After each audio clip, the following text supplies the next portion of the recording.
The spring breeze carried a hint of warmth as I strolled through Oak Ridge Meadows, watching my 8-year-old daughter, Lily, skip ahead with her Sarah VYC dog. Max Lily's laughter echoed across the community center parking lot, where the annual pet adoption fair was in full swing. Her golden curls bounced, and her eyes sparkled with joy, a sight that never failed to melt my heart. Max, a loyal Labrador, stayed close, his calm presence a lifeline for Lily, who'd been battling severe epilepsy since birth. I'm Daniel Carter, and what happened that day would turn our quiet Saturday tradition into a nightmare one that would shake our neighborhood to its core. Lily's condition was a constant shadow. Seizures struck without warning, fierce and unpredictable. We tried every treatment, every pill, but nothing gave us peace until Max came into our lives. He wasn't just a dog. He was her guardian, trained to sense her seizures minutes before they hit, GIVYing us time to keep her safe. Max had cost us everything we'd saved, but watching Lily hug him for the first time, her tiny arms wrapped around his neck, made it all worth it.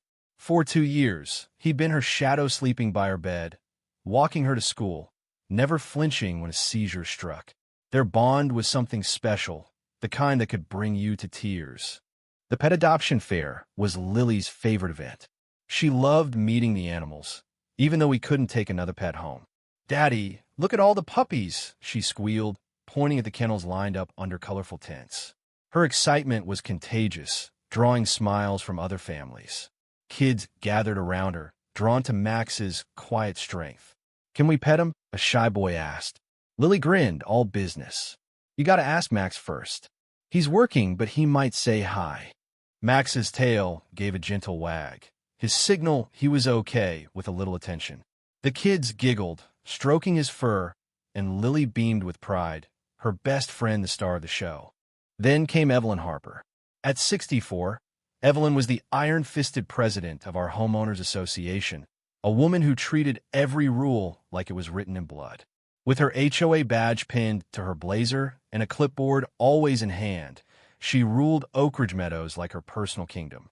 I'd crossed paths with her before citations for Leah VY-ing Halloween decorations up too long, complaints about Lily's tricycle in our driveway. Each time, she'd send long-winded emails about property values and community pride. Today, her sharp voice sliced through the fair's cheerful hum. "Excuse me, unregistered dogs aren't allowed at community events." The crowd hushed. Lily's smile faded as she stepped closer to Max, her hand resting on his head. I turned to Evelyn, keeping my tone even. "This is Lily's Sarah VYC dog. He's legally allowed to be here." Evelyn's eyes narrowed, sizing up Lily like she was a problem to be fixed. "I don't see a vest or any markings. Anyone can claim they're much a Sarah VYC dog these days. It's a disgrace, people exploiting the system." Her words stung like a slap. I clenched my jaw but stayed calm. "Sarah VYC dogs don't need vests, ma'am. Max is trained to detect Lily's seizures. He saves her life." "Daddy, is Max in trouble?" Lily whispered, her voice small. "No, sweetheart," I said, forcing a smile. "Everything's fine." But Evelyn's glare was unsettling her, and Max sensed it, shifting to shield Lily. "I don't care what you claim," Evelyn snapped, pulling out her phone. "The rules are clear, no pets. I'm calling animal control." Lily's eyes widened with fear. "Why is she mad at Max, Daddy? Did we do something bad?" Before I could answer, Evelyn scoffed. "Oh, I see. You think a sick kid gives you a free pass to break rules? Not in my neighborhood." The crowd shifted uncomfortably, parents pulling their kids away. I could see the hurt in Lily's eyes as people avoided us. "Ma'am," I said, my voice steady but tight, "my daughter has a serious condition. Max isn't a pet's medical equipment. He saved her life more times than I can count." Evelyn smirked, rummaging in her purse. "I've seen this scam before. Fake papers, fake disabilities. You're not fooling me." Then she pulled out a small remote, and my stomach dropped. It was a shock collar controller. "Evelyn, what are you doing?" I demanded, stepping in front of Lily. She held up the VYC, her voice dripping with venom. "Teaching you a lesson about rules. I borrowed this from a neighbor. Works wonders on disobedient dogs and kids." My blood ran cold. In the chaos of the fair, She'd somehow slipped a shock collar around Lily's neck, disguised as a necklace. I hadn't noticed it, too busy chatting with other families. "That's on her neck," I shouted, lunging toward Evelyn. "You could kill her." But I was too late. "Maybe this'll teach her respect," Evelyn sneered and pressed the button. Lily's scream pierced the air, a sound that still haunts me. Her small body convulsed as electricity surged through the collar. She clawed at her throat, her face twisted in agony, and then her eyes rolled back. The shock had triggered a seizure. Max barked frantically, trying to reach her as she collapsed into my arms, shaking violently, foam at her mouth. "Lily!" I dropped to my knees, cradling her, fumbling to remove the collar while checking her airway.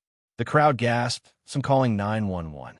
Evelyn stood frozen, the remote still in her hand, her face pale as she realized what she'd done. "You just electrocuted my daughter," I said, my voice low and deadly. "You put a dog shock collar on a disabled child." "Two didn't mean," she stammered, but her words crumbled. "She was seizure-free for 6 months." I growled, rage mixing with fear. 6 months of being a normal kid because of Max. "And you tortured her." Paramedics arrived, working fast to stabilize Lily. They found angry red burns on her neck where the collar had seared her skin. The seizure lasted over 5 minutes, dangerously long. Max, despite his own distress, stayed by her side, his nose pressed against her hand in the ambulance. Evelyn mumbled, "I didn't know it had hurt her like that." I turned to her, my prosecutor instincts kicking in. "You put a shock collar on an 8-year-old. You treated her like an animal." At the hospital, Lily fought for her life in the ICU. The burns could scar permanently, and the seizure had been brutal. As she slept, bandages wrapped around her delicate throat, I sat by her bed, Max curled up beside her. That's when I made my choice. I called my partner at the DA's office. "Tom, I need a background check on Evelyn Harper, HOA president." Now, he didn't ask questions. By morning, I was in my office, fueled by purpose. As head of the Juvenile Crimes Division, I'd seen adults harm kids through cruelty or stupidity, but this was personal. I built a case that was ironclad. Evelyn's act was criminal on every level: assault and battery on a minor, child endangerment, aggravated child abuse. The fair security cameras caught everything: her slipping the collar on Lily, pressing the button, Lily's collapse. Witnesses lined up to testify. The hospital documented the burns and the seizure. The collar itself was damning, denke. But I wanted more than charges. I wanted Evelyn to feel the weight of her actions. I called an emergency HOA meeting. Evelyn strutted in, clipboard in hand, acting like nothing had happened. "I don't know why we're here," she huffed. "The girl's fine, and I was enforcing standards." I stood from the back of the room, my voice cold. "Lily's not fine, Evelyn. She spent 3 days in a hospital, and you weren't enforcing anything. You were committing felonies." Her face went white as she recognized me. "You can't be here. This is private." "Oh, I can," I said, stepping forward. "I'm Daniel Carter, head of the Juvenile Crimes Division, and I've got a warrant for you." I handed her the papers. "You're under arrest for aggravated assault, battery, child endangerment, and abuse." The room exploded in gasps. Evelyn's clipboard hit the floor. "This is absurd," she shrieked as officers cuffed her. "I was protecting our community." "You burned a child's neck and nearly killed her," I said. "That's your protection?" The trial was quick. The footage, the burns, the witness it was undeniable. The jury took less than 2 hours to convict her on all counts. At the sentencing, I gave a Tim impact statement, Lily beside me, Max at her feet. The scars on her neck were faint but Sybil, a reminder of Evelyn's cruelty. "Your Honor," I said, "Evelyn Harper saw a disabled child and chose to punish her with a shock collar, treating her like an animal. But Lily taught me justice isn't about revenge, it's about protecting others." The judge sentenced Evelyn to 2 years in prison, 5 years probation, community service at an animal shelter, and mandatory disability training. The community changed after that. The HOA ousted Evelyn and created the Lily and Max Fund to support service animal families. The pet fair was renamed the Max Memorial Adoption Fair. 6 months later, Lily and I returned to the fair, her laughter back, her scars fading. "Daddy," she said, watching families adopt pets, "I'm glad the mean lady learned to be kinder." I smiled at her faith in people. "Me too, kiddo."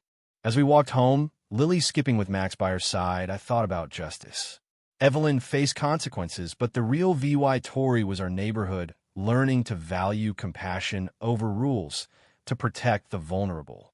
Sometimes, the best revenge is ensuring cruelty never wins and kindness always does. What do you think? Should Evelyn's punishment have been harsher, or was it fair? Would you have confronted her differently in the moment? How far would you go to protect someone you love? Drop your thoughts below, hit that like button, and subscribe for more stories that'll keep you talking.